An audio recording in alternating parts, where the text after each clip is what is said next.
Okay, we'll now call this meeting to order. We have a quorum and the duly appointed times will be EDC. So we'll officially call this meeting to order. Sean? Meeting's called to order. Public comments? Going once, going twice. We're sold on public comments. 3.1 is regular business approval of minutes from the regular meeting on March 21st, 2016. I move for approval of the meeting minutes of March 21st. Second. Any discussion? A second? All in favor? Aye. Okay. BEDC financial summary. Approval, 3.2 is approval of the financial summary for the period ending March 31st, 2016. This is the end of the second quarter of our budget year. When you look at the report, 54.66% of budget is our actual revenues, $1,056,000 and some change. Expenditures actual year to date is $679,000 and some change, or 35.14% of budget. Looking at revenues, we're tracking right along with modest gains for the year. Sales tax is very similar. We're very happy with where we're at through 6 months of the year in sales tax collections. Y'all should have all gotten the sales tax report from Angela. Looking at our expenditure charts, debt service is 41% year to date. Personnel is 17%. A small sliver for supplies and materials. 6% for our maintenance and occupancy, 17% for contractual services, and 19% of other, with no capital expenditures. Looking at our expenditure chart, other than the January blip being a month delayed, which is the 380 agreement payments to Burleson and Buc-ee's, which normally occur in December, they occurred in January this year. We're tracking along very similarly to where we are traditionally this time of year. No change in this page. This is at year end on September 30th, gross ending fund balance of $3.2 million. And then you should have inside of your report the detail or the balance sheet and financial statement for the ending month. Drawing your attention to,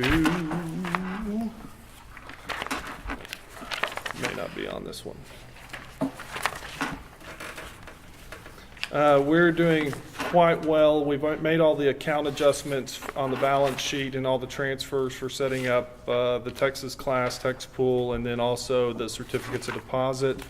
And the report that we have for y'all, if you will look at page 16 of your report, interest income, month to date for March, which includes all of those transfers, a little bit over $1,100.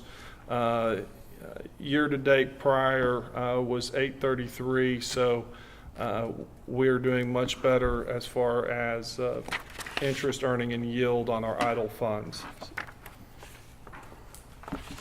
Good. So I assume that on the 380 agreement, staff double checks, make sure that everything's right before we make this payment. Finance does that for us and handles it. Good. So Okay. So it's the same as the city's portion of it? that is correct. They process both. All of the submissions for the documentation goes directly to the finance department, and they process not only our portion of those agreements, but they also process the city's portion of those payments. Is there a different number for the city? They're both 380s or Well, you're on, at 381? on the city side of it, it's Chapter 380 of the local government code. On our side of it, it's actually just a performance agreement within the act of what we're able to do. We use the same mechanism, so typically in economic development terms for a mixed board like this, it's referred to as a 380 agreement. Sure. But it's the same mechanism. We already had the authority to do that before Chapter 380 But it could have existed. been done by one entity or the other. I mean, we could have somebody that would come and want to do a development, one group, well, Buc-ee's. The Buc-ee's. City is not involved in That is right? correct. Okay. That's Yeah, okay, an got it. EDC only project, whereas Burleson Crossing is a joint project between the two. Got it, thank you. I move that we accept the financial statements as submitted. Have a second? Second. All in favor? Aye. Aye. 3.3, we had asked Aaron Farmer from the retail coach to come and give an update on our retail recruiting strategy.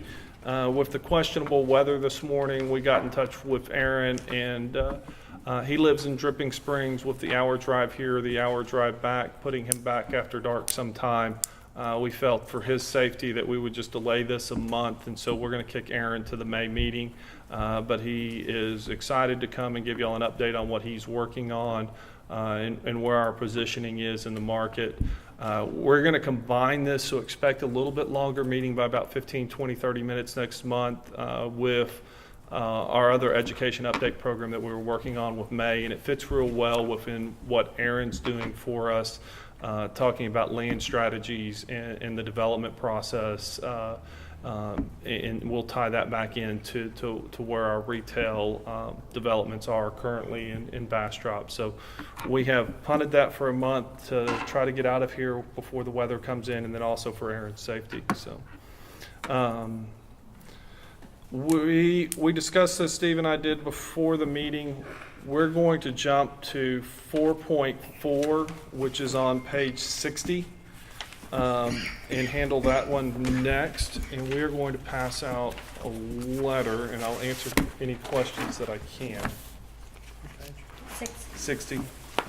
3 that way, 3 that way, and 2.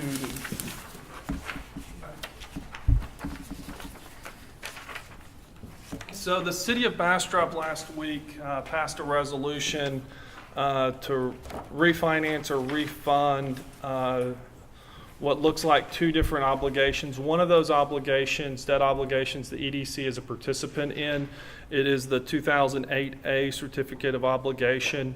Anytime that the city is looking at refinancing or refunding an obligation, we as staff take a look and go, what's our best interest as it relates to that? In visiting with Tracy Waldron and Dan at Specialized Finance, the staff recommendation and that of Dan is the BEDC look at going ahead and doing what's called defiance, which basically means we buy out our portion of that bond when the city refunds theirs. And at this point, all we need is a commitment from the board that that's what you want to do. And then next month, Dan will actually prepare, and I already have them, a couple of different options in how we pay that bond off. With our cash position, Dan believes, and I concur with him, that going ahead and using our cash position to reduce our debt obligations, freeing up future debt capacity is a good financial move for us, especially considering where the interest rate is on these bonds versus the yield of our securities that we have out there.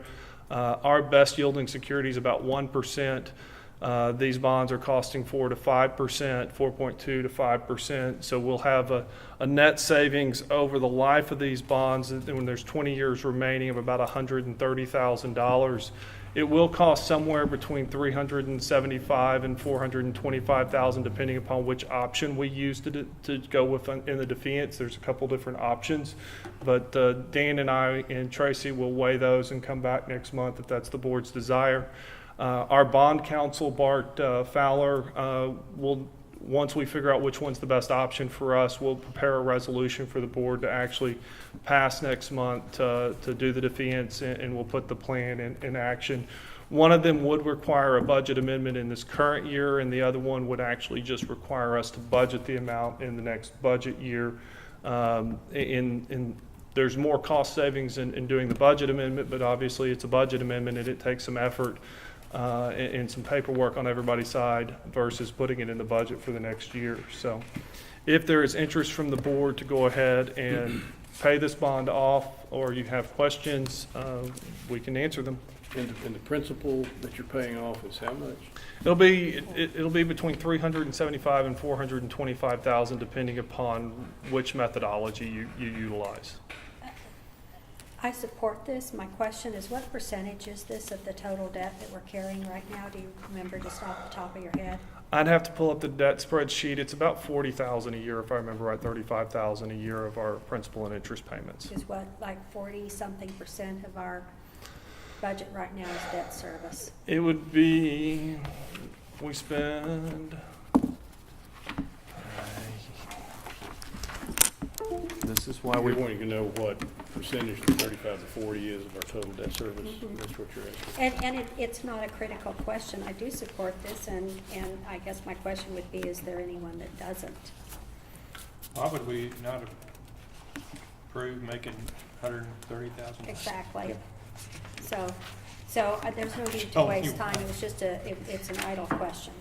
That's a good, well, we gotta ask it, I mean, but obviously, it's, staff recommendation. Because we're 41%, and I just wondered what that would cut that down to. Ooh, good thinking. I'm for doing this defeasance, but just so everybody knows, and you correct me if I'm wrong, Sean,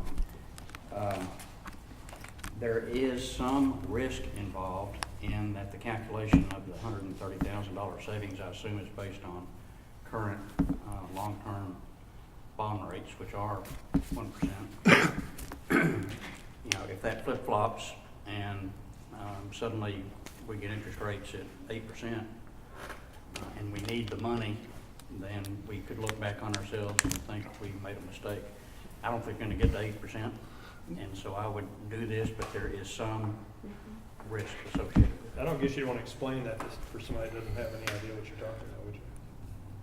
How would we, tell me how that would work. The savings that you calculate, that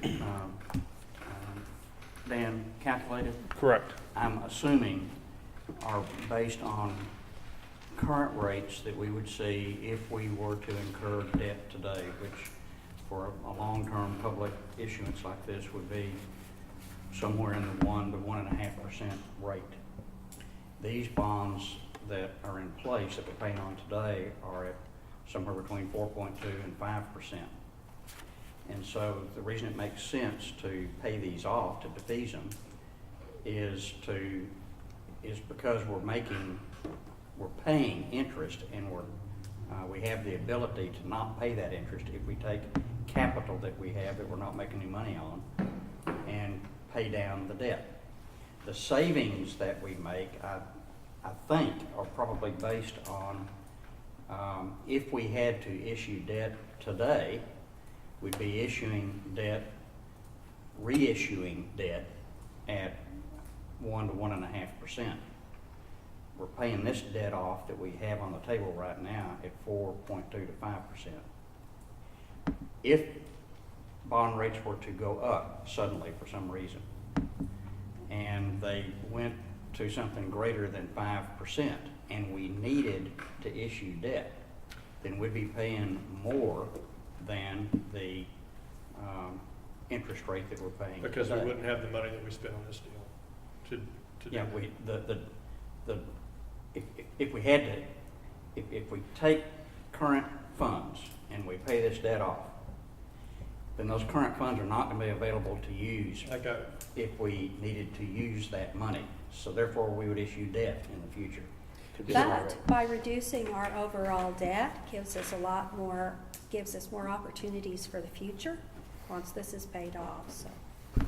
So you're saying we would pay off the debt quicker? It probably makes Yeah, no get difference, this out of I'm here. guessing. Actually, In Interest the hasn't changed in such a long time. And the way Dan explained it, we're at 94, 95% of historical debt issuances for municipalities, and there's so much room to move before we get back into a position that, as you explain it, we may see a 0.5 point, 1 point change over the next 12 months, 18 months, but a jump back up to that 4.25% would be a pretty catastrophic interest rate change.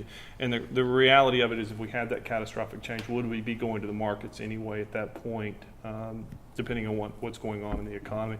I think where we're at today, making this move frees up cash flow in the next couple of budget years.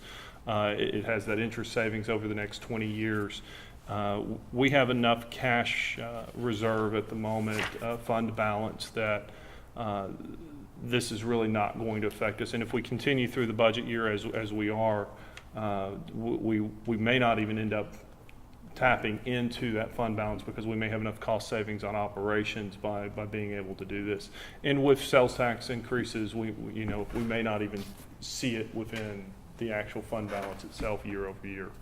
And I'm assuming- I do think we should do this. It's the right thing to do.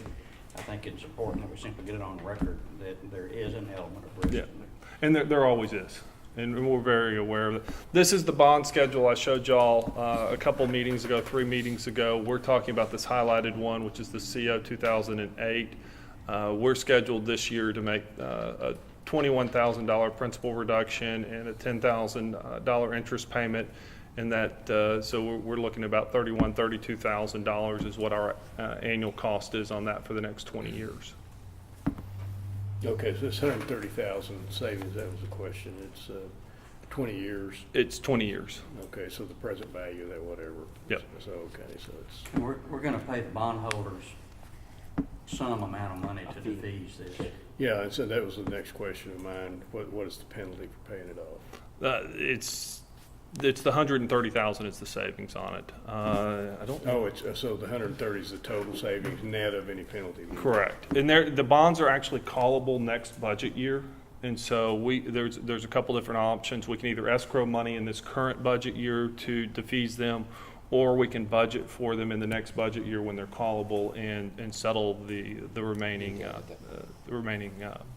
coupons. So there won't be a cost then if they're callable. That's correct. They'll be callable in the next budget year. Oh, okay, so that would be another savings. I mean, And that's the difference between the 376 and the 425 is which option we actually budget-wise end up doing. If we escrow the money this year, it's one cost. If we budget for it in the next budget year, it's another cost. But your penalty doesn't exist. That's correct, because they're callable, or they will be callable within 12 months, 18 months. And go ahead. I'm ready to make a motion. That's all I need is a motion and a second that y'all want to do this so we can let the finance department know. instruct Sean to work with the financial analysts and with our city financial department to come back at the next meeting with a proposal of what's the best, or what our options are so that we can take action on this. Second. All in favor? Aye. As Steve and I discussed before the meeting, we're going to move to 4.3, which is on page 30, which is, we're going to get an update from the Arts Guild on their project. And we have paperwork to pass out, and they will explain all of this. And as y'all remember, last month, we had all of their performance agreements and the minutes in your packets, and we put them in again this month.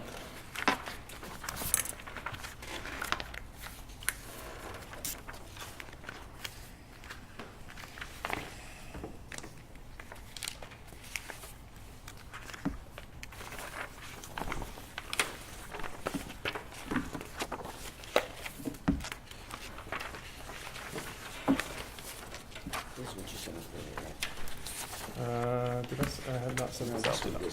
Okay. Yeah, I just got these today.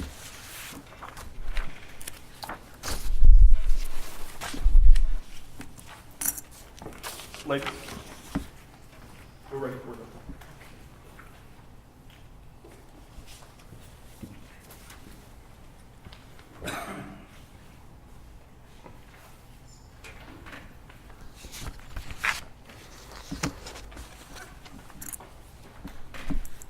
I basically had a pictorial history of the project to bring to y'all, but it won't upload because we're off of the internet here at the city. So I apologize for that. They were pretty pictures. Pictures of kind of how we started and where we ended up and where we are today. I am basically here to answer any questions you might have. Since we don't have the presentation, which kind of takes you through a pictorial history of the milestones of the project, what you have here, the 3-page document that is stapled together is what we call the milestone document, and it's dated April 18th, 2016. And I would kind of take you through, we've made presentations as late as 2014 here, so I would kind of take you into the second page where we begin to go into 2015, about midway down the second page. And this basically kind of tells you, as we generated funds for the project, how we generated them, in what proportion. It goes through the city's additional $300,000 grant received in March. This allowed the Guild, and the $100,000 that BEDC committed, which was our first major grant, our first grant for the project, was specifically for the purchase of the property. And that was a 15-year self-carried note by Clyde Clardy. And so with the city's $300,000, we were able to pay that $400,000 note off in 3 years versus 15 years. So the property is owned outright, free and clear. There is no remaining note on the property whatsoever. So that is one of the major milestones I think that you all would be particularly interested in. The other goes through and indicates specific grants, fundraising. I think most of you know we've raised now over $3.5 million. We are still raising money for the project. We have received a very major grant from, and this was in 2015. The Art Place America grant came in, and it's one of the most prestigious national grants. Came in for $488,000 plus. And then this last year in July, we received one of the National Endowments for the Arts grants for our town, and that was a $75,000 grant. We hired an executive director in March of this year. We had the groundbreaking ceremony. In October of 2015, we had the official kind of groundbreaking. We had submitted the documents, all of the permitting documents to the city on September 28th. We got the site grading permit November the 13th, and the new construction permit was received from the city January 29th of this year, of 2016. We hired the executive director March 1st. The foundation was poured March 4th. We submitted a Meadows Foundation grant request for $400,000 on March 15th for additional construction cost. And we began setting the structural steel beams, which most of you, if you drove by this way, got to see how the building is beginning to take shape. So that is essentially kind of the milestone documents for all of you. One of the things that Sean and I talked about when we met previously with Jeanette, and that is how do we expect to pay for this as we go forward? How do we expect to operate a facility of this size and this magnitude, a project of this magnitude? What we have done here is we have, and this has been presented to the city, but this is an updated one, Ken. This has been reevaluated on the basis of several things. We looked at the $90,000 in art sales. That is what we have tried to do in projecting our income is be extraordinarily conservative.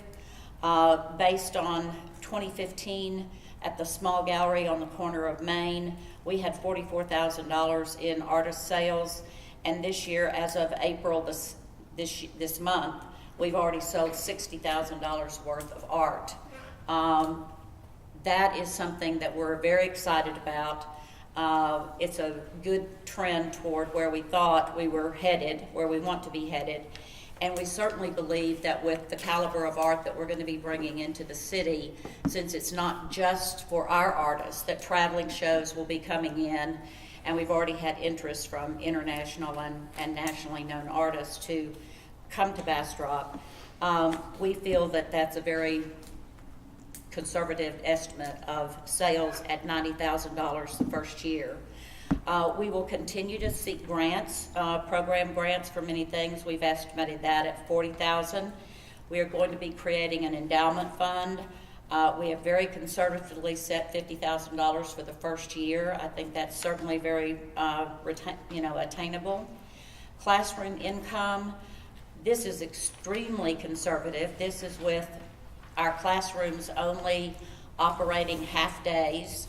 We think we'll have enough classes to where we'll be able to operate full-time basis. We're about to work with and have had one meeting with the Bastrop Independent School Districts about offering courses that they can actually get credited, that the students can come over to our facility and they will be taught by accredited teachers and art teachers, and that they would actually get credit for that toward their program, for their degrees for graduation.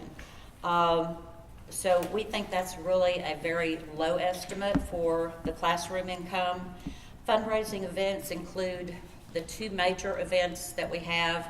That is the gala and what we started last year, which was the Lost Pines Regional Art Conference. That will be coming up again this year, September 23rd and 24th. And we believe with the move into the new facility that will be a very large event and something that for the future will be extremely strong in pulling people into Bastrop. Basically online competitions and membership dues. Event venue, that is the renting out of the venue space itself, the sculpture garden for weddings, for quinceañeras, for anniversaries. So there will be numerous opportunities for us to actually rent that space out. We have not calculated in here. We are talking with our glass blowers and some of the other people for the silos, because the silos will be actually rented out on a basis of where they work with one of our glass blowers, but they pay as much as $50 an hour on a regular basis around the state to actually go in and be able to have a facility like what we're going to offer with the furnaces and the glory holes and the pipes and the blowing and everything else. So that income is not estimated in here at all yet, and we think that could be significant. Rental income is a big thing for us. What we did with the architects is make sure they understood that we were not completely crazy and that we did not believe that we could operate a facility like this on the sale of art alone. So in designing the building, they offered us options for rental space inside the building. So we have 7 retail spaces inside the building that can be rented. 2 of them are already rented. We don't have leases signed yet, so we're putting that together right now, but we have 2 commitments already for 2 of the 7 spaces. So the rental income, we base that out, again, trying to be conservative at only 75% occupancy. And that total projected income budget is $323,400. That's about a little more than double or so the budget that we have had in the past. You can basically see what we've allocated for the expenses. We've tried to be we try to do this. We try to underestimate income and overestimate expenses. So we like to be surprised the other way around and not have our expenses exceed our income. But we actually came to the city to calculate the utilities and asked the city to calculate for us the average utility bill for a 12,000 square foot building. And then we added to that what it would cost us to facilitate the glass blowing studio and that sort of thing. Water and wastewater, we included the 11.5% increase that was under consideration at the time. Ken, I think that the city has already adopted that, is that correct? I've lost track of that, but anyway, we included it. We included it just in case. So essentially, we have, put on here the salaries, the accounting, the bookkeeper, the postage, the printing, advertising, and have done that for the first year of operation. In talking with Sean, it's my understanding that BEDC has a committee that has offered to perhaps work with us to develop a 5-year business plan, and we would welcome the opportunity to work with someone on that. Yeah, we have resources available through our small business development that can help them develop their business plan, develop their pro formas. If they're willing to sit down with them, we've had some discussions with Bill Thompson and his group at the Small Business Development Center out of Texas State that will work with them. And then we've also had some local business leaders that have some interest in this project that on the business advisory side of this that would have some interest in working with the guild. So those services are available through our shop, and we're glad to make them available to y'all when y'all are ready. Very happy and grateful for that opportunity. Do you have the construction fully funded at this time? Pardon? Do you have the construction fully funded? No, we are still raising funds for the construction. That puts you in default of the original agreement, correct? That is JC and I's interpretation, and I think Steve and I and JC visited before the meeting. We've got a couple of defaults going on within the performance agreement, one of which is when the board granted the last extension for initiation of work, it ran through January 31st of 2015. Obviously, construction is under construction, is underway, and so it's very easy to rectify that portion of the default within the contract.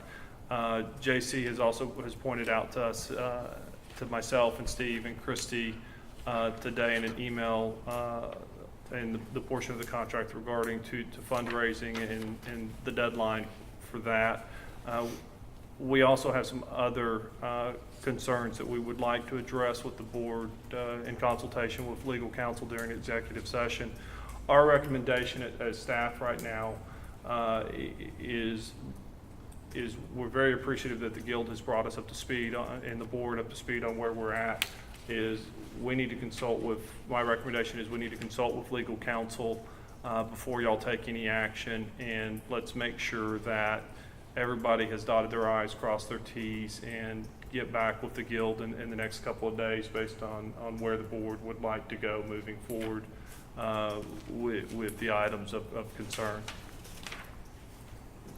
Okay, Sean, if you could be a little more explicit with me, I would like to understand the areas of default that, I know that we talked about the fact that in the transitions that were going on here and in other places that we did not come back to extend the contract, which should have been done.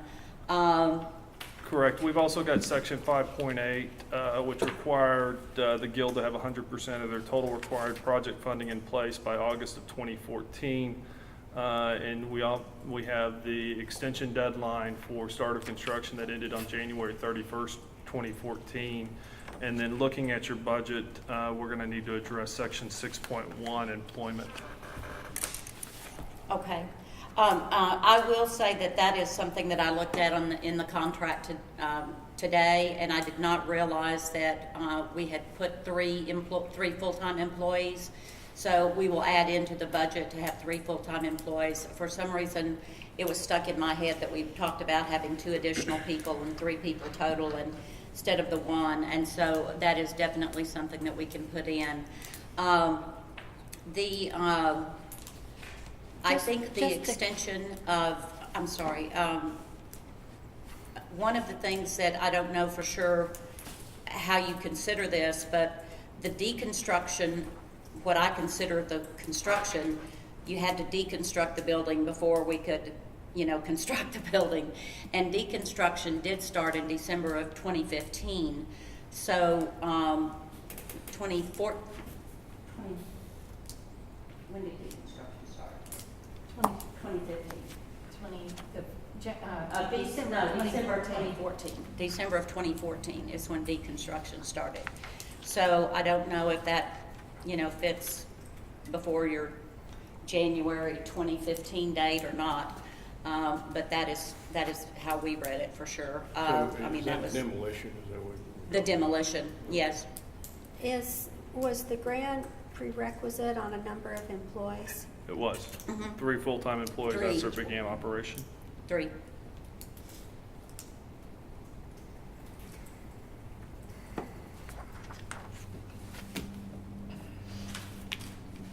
So is there any other aspect that, That I know of That you're right now, looking at? those are the 3 that JC and I have discussed. And JC sent an email to us wanting us, the board, to address those today. And we need to consult with her before we. okay, okay. Just so you know, I can indicate to you that we are approximately $700,000 shy of what we need to totally pay for the project. We have a $400,000 grant into Meadows. We do not prefer this avenue, but we are also exploring the avenue of borrowing the remainder of the money that is needed for construction. And the board has authorized us to move forward with that exploration of that. So we will be doing that. So we don't have any doubts that we'll have all of the funding for the project. Total cost of the project was approximately what? Total cost of the project is going to be about $4.2 million. And at what point do you need this 700,000 that you're still getting? September September? of this year. Yes. When you're talking total project cost, are you talking about including not only the building, but the site development, Everything. interior? Yes, everything. And consultant fees, everything? Consultant fees, everything. Everything that has to do with the construction of the building and all of the grounds. And the, one of the things that I did not update, I forgot to update on our packet today is that we also just recently received a $50,000 grant from LCRA for the water feature that will be in the back for the sculpture garden. And that money is specifically designated for that aspect of the project.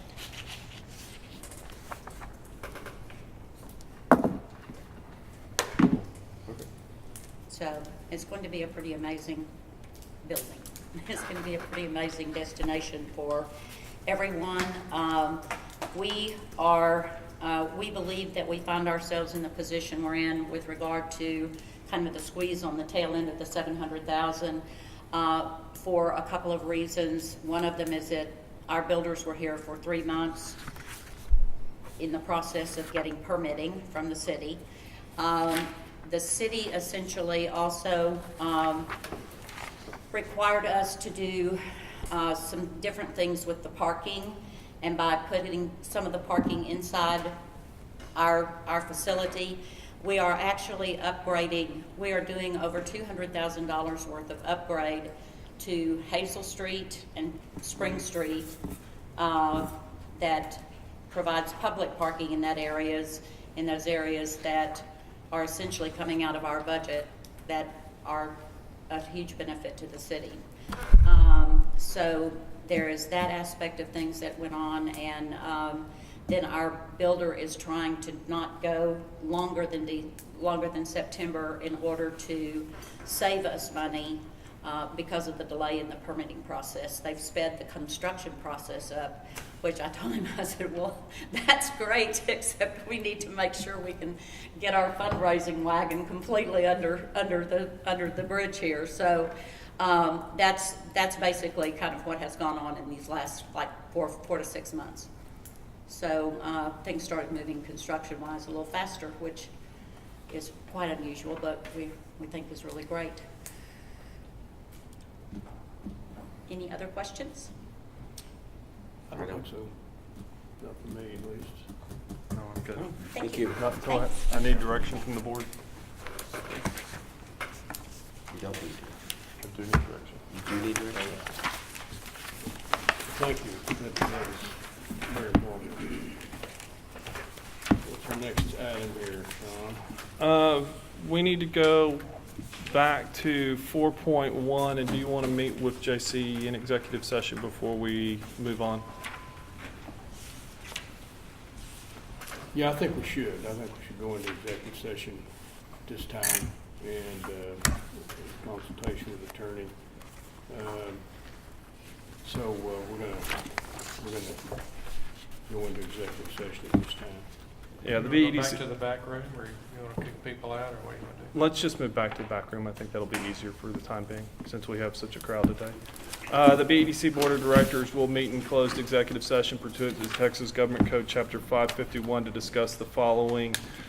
Section 551.0711A and Section 551.0712, consultations with attorney, threatened and/or contemplated claims, causes, or litigation, and 2, matters upon which the attorney has a duty to and/or responsibility to advise or report to the governmental body. Section 551.072, deliberations about real property, including but not limited to the potential sales, acquisition, exchanges, leases, disposition, or values of real property, Project Bronze Star, Project Gold Steel, Project MT Star Wars, Project X Games, and/or disposition of property located at 903 Main Street, Maxine's Cafe, and Section 551.087, deliberation regarding economic development negotiation, Project Bronze Star, Gold Steel, MT Star Wars, X Games, and 903 Main Street, Maxine's Cafe project. The board is in executive session. You can breathe now. I did. We're going. Which one do you want first? Let's talk about the Art Guild. We're Okay. back in regular session. Pardon me? Yeah, we're back in the regular session now, so, we had some discussions, regarding the Art Guild, and I think that, just as a commentary, the Bastrop Economic Development Corporation supports the Art Guild. We've always believed that the Art Guild was an idea that really is a complete asset for the city of Bastrop. And although with all creative kinds of endeavors like this, you're going to hit a few bumps in the road. But at this point, we've got some things that need to be worked out in the agreements. But we do believe in it. We have a lot of respect for the people that have started this program. We have a lot of respect for what they've accomplished to date, and we just want to offer our support to them, and we want to offer in the way of helping them with their business plans and helping them to secure some professional assistance that we will help with it and guide them. And we believe that this is an endeavor that is going to benefit the city of Bastrop and Bastrop County. We think it's a great asset to Chestnut Street, and we think it's an asset to all the improvements they've made to date and everything that's going forward. Obviously, it's based on a lot of funding that has to continue to take place and a lot of professional business acumen to assist the guild, and we just want the guild to know that we're behind them. We're going to work with them and continue to offer our assistance, and that's going to come in the way of at this point, we know that we're going to help them with the business plan, and we're thinking that one of the assets we'll use is the group out of Texas State University to assist, and we look forward to that. And I think that we want to be a resource to the guild, and again, we want to be able to cure anything that we have going on, and we want to assist them to get through that. So I think that's basically it, and it's just a commentary on what we think is going on and how we can assist. And I'd recommend recognize any other board comments as well. I think a motion would be in order, and I'd like to make a motion that sort of clarifies our position.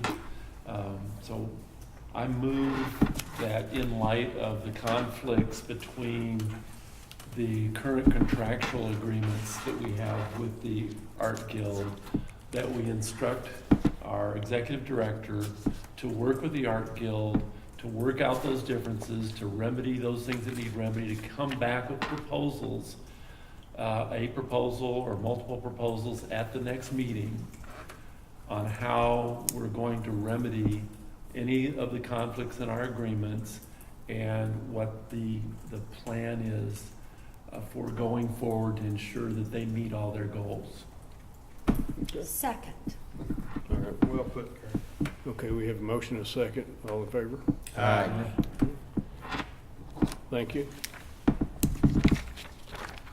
Now, we need to, you Four- wanna, Yeah, 4.1 is consideration, discussion, possible action on disposition of real property owned by the BEDC located at 903 Main Street as it relates to a potential economic development project for expansion of a local business, i.e. Zentech Properties, AKA Maxine's Cafe project.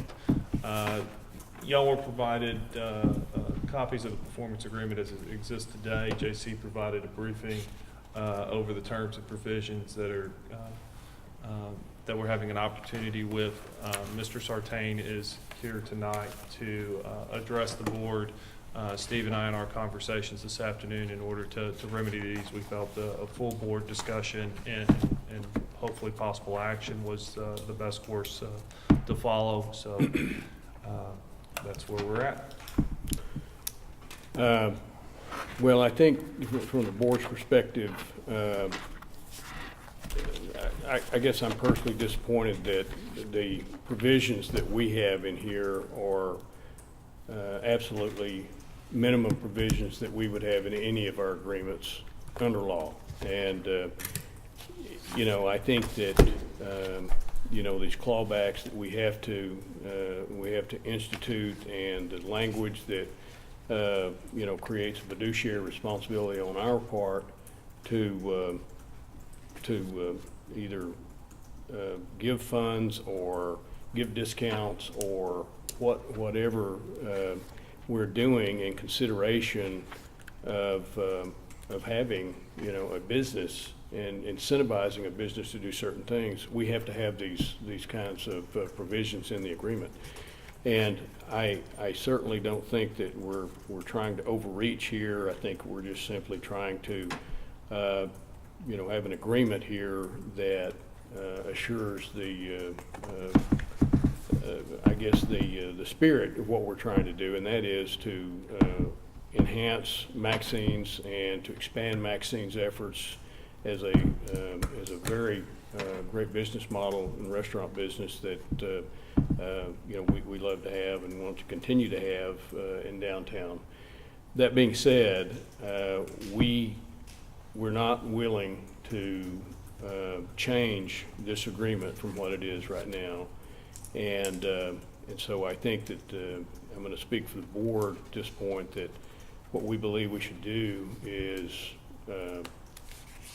not execute this agreement at this point and just put the building up for sale and allow the you know, contracts to come in, and hopefully that will also be Maxine's, Mr. Sartain's desire to want to buy the building.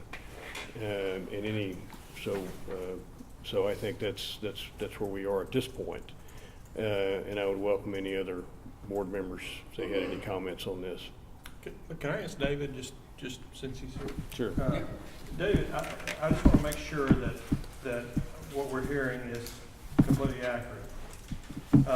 We have a normal practice, and we have been very precise in one of our agreements, it's 8.1, that we would have the right to audit and inspect the portion of the owner's records and books pertaining to Maxine's Cafe related solely to demonstrating the owner's compliance with the economic development considerations and incentives, et cetera. And we understand that's not acceptable to you. It's ambiguous. It's ambiguous. Okay. I mean, my records are personal records. I mean, this is the one record. It's personal records of the company. Now, I understand if you're needing and wanting to find and to keep track of the construction costs, which is part of the deal, which that part of that deal indicates that I will demonstrate to the board the $38,000. I'm willing to give all of you and this board a demonstration of that. But in an ambiguous statement like that, where you can come into my business and ask for any other records that become then public, because this is a public entity, is unacceptable. And you're talking about your records regarding Well, the Maxine's financials, Cafe. Yeah, the financials, my P&L. Maybe you want, there's a need to see the P&L, see what my sales are. So let me ask JC a question. I don't know ambiguous or not, but I think I understand this is very consistent with what we do on every economic development agreement we do. Yes. And may seem ambiguous to Mr. Sartain, but we've not had, I don't ever remember that coming up from anybody else, and this is very common, correct? This is the same, actually, we've made this one more restrictive, trying to be sensitive to the concerns that were voiced. But it's substantially similar to every agreement that we have, even with our community service grants, all of the grants that the city does. We also say that the confidentiality of such records and information shall be maintained unless disclosure is required by law or court order. But this is a standard provision that's required for us to track and make sure that the board's maintained its fiduciary duty in following its grants. Okay. What are the, Thank you. what are the measures that we're looking for? We're looking for employment usually. Is that one of the measures that we're measuring? We're not even, I don't believe in this particular one that's even tied to employment. We're not looking for any increase in employment. Or is here. it tied We're to looking sales? for a minimum investment of $38,000. Okay, which he said he would. Right, and we're looking for a continuous operation. So that's tied to sales of a certain percentage over a 3-year period. If I may I just read what my partners have said about that specific? Maybe that will identify. It says, the reporting and monitoring requirements are invasive and cumbersome and wholly ambiguous. We agree that the EDC has the right to inspect construction and have proof that we spent the $38,000 incentive that was voted on back in December the 14th. You have asked financial records for the business, which we are concerned might become a matter of public record. Furthermore, if we fail to give you the financial records you request, it is considered an act of default. It says that, okay? We agree to give you receipts or other financial records as proof we have compiled the economic development and incentives that are stated up here in the agreement on the 14th, but not the financial operations of our business. That's our position. Thanks. Okay?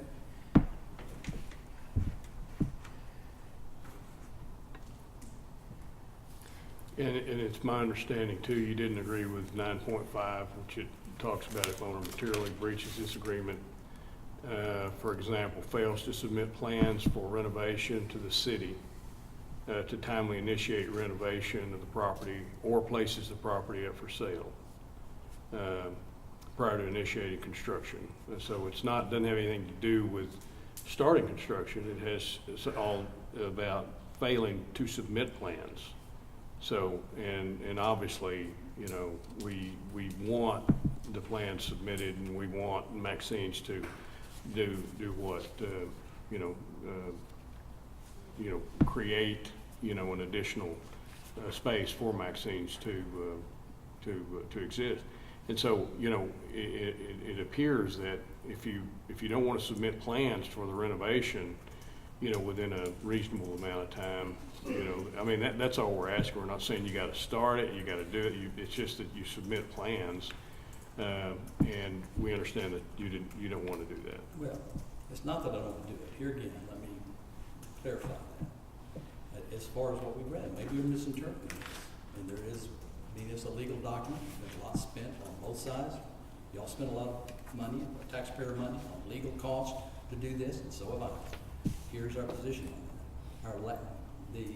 Our strongest concern is in the event of material breach, we have to convey the entire property back to EDC for the full purchase price minus the $38,000, okay, or $38,000, and all costs incurred by BDC. Okay? Rather than just reimbursing the $38,000 incentive. There are many unknowns, and this is the issue to what you just said, such as illness, difficulty, if something happens in the illness where it's delayed, our ability to get those paperwork to you, difficulty in integrating the two buildings. I'm integrating a 150-year-old building with a 25-year-old building. And there's a lot of engineering issues there that we look at that I don't know, that could delay getting documents in the time frame. So if any of that happens, because again, it's all the unknown. We have, additionally, having recently read how the expenses of the legal expenses to the city to do this legal work, plus knowing BDC has also hired a consultant to do the work, this also a cost to review and justify the economic advantage that Maxine's will provide for this city. We are concerned about these expenses, and we feel that, and this is again our partners, that for the $38,000,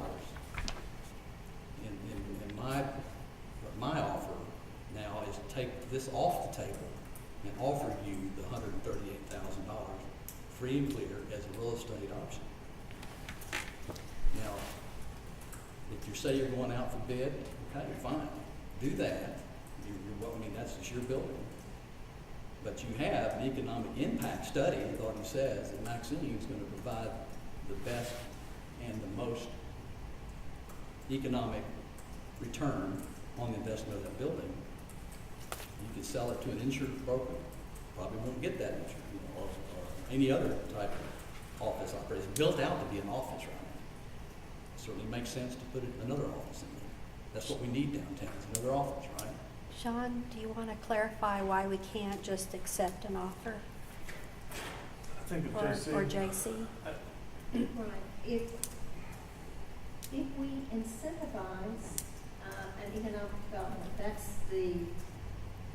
the mission and the authority granted by the act for us. If we have real estate property that's incentivized, we have to enter into a performance agreement such as the one that we've attempted to negotiate.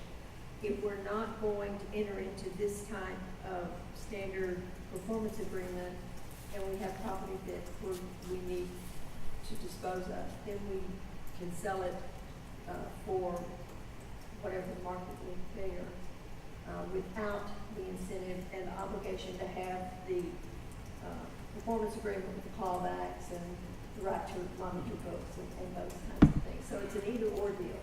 If we're not going to require these types of performance agreement requirements that tie in with an incentive, which is what we've been talking about doing, the only other alternative is to put it on the market and let it go that way. I understand that. I'm just, I understand what you're saying, and I agree with that. It's just if I'm in breach, the wording is the building goes back. The building is not paid for. Granted, there's $38,000 difference, that has to be dealt with. That either I would pay it, or you put a lien on the property. You could do a lot of things if I didn't pay it. But according to the deal points up here, if I violate any of those, then my obligation would be to pay the $38,000 difference. Now, giving the building back, as you said here, to convey the entire property back, seems is a risk, is an unmitigated risk to me. Can I break in for a minute? It seems clear that we have, we're not going to have an agreement on this. I'd like to make a motion to recall this agreement or this offer that we had with the EDC to Zentech Properties, DBA Maxine's Cafe. Is that the correct verbiage? Yes. Yes? I'll second that. Okay, we have a motion and a second. All in favor? Aye. Okay. Do we need a motion to put it out? Yeah, why don't you For do sale. another motion? Okay, I'd like to make a motion that this property be offered up for sale and that any offers be brought to the board for review at our next regularly scheduled meeting. So we'd instruct the staff to work that. Yes. Staff, thank you. And might you add to that, that we won't be obligated to necessarily take any offer with, Just for We're just- review. just for review? Okay, I'll second that. Okay. Now that we've got the second, would you accept an amendment Yes, I'm sure we would. that would be that the board not only would not have to accept any offer, it would not have to accept the lowest offer. It can accept the best offer that it gets.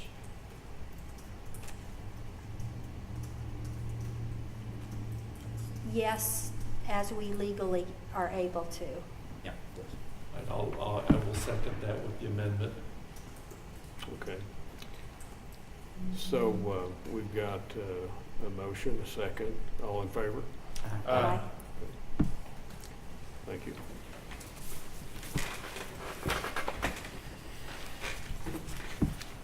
Updates are in your report.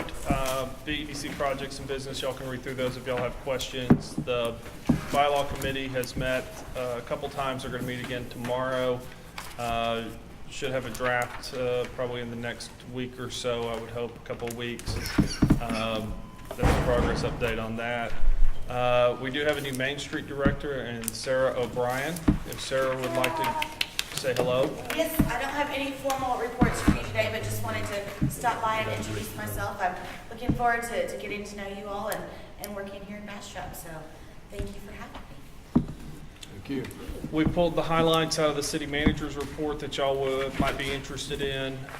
Comprehensive plan update, I think we put that in the city manager's report that Mike Yes. provided last time. Any other report from Christie, who's our No, representative but it on it? seems to be moving forward now, so Good. Construction projects are in the update, and I do have one more executive session item on a project that we need to cover, but there will be no action coming out of session. Okay. Is that the end of the meeting? no. So we're one gonna- more. I've got one more Recess executive. is That's what I due. meant. No, but That's the other only than that- thing. Other than that, that'll be it. When we convene for Why don't we executive just stay session. here? Yes, because I need the screen. Yeah. Go into